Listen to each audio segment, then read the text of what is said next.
Hello guys and welcome to Instant Nerd. Today I'm going to show you how to fix GTA 5. Please run GTA 5 using PlayGTAV.exe. How do you do this? First, what you want to do is you want to open up Steam, and then of course you want to log in if you haven't logged in yet, and then you want to click on Library. So once you're in the library, you want to find GTA 5 and you want to click on GTA 5. I'm gonna demonstrate it with Lethal Company because I don't have GTA 5.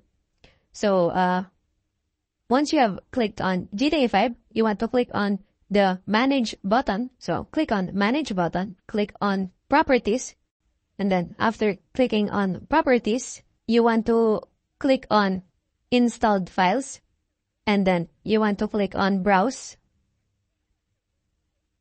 And then once you have clicked it, you want to right click on GTA 5.exe.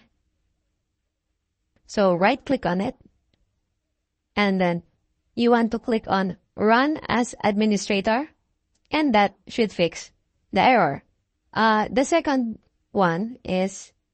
way is you want to first search for virus and threat protection in the search, and then you want to scroll down, and then you want to click on Manage Settings.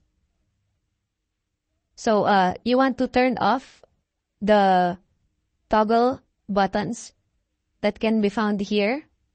So it must be set to off. And then you want to go back. And then you want to click on Protection History.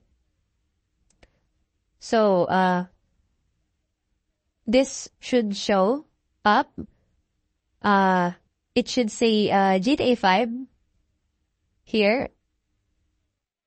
And then you want to click on Actions, and then you want to click on Allow, and that should fix the problem. So that's it. I hope this video was helpful.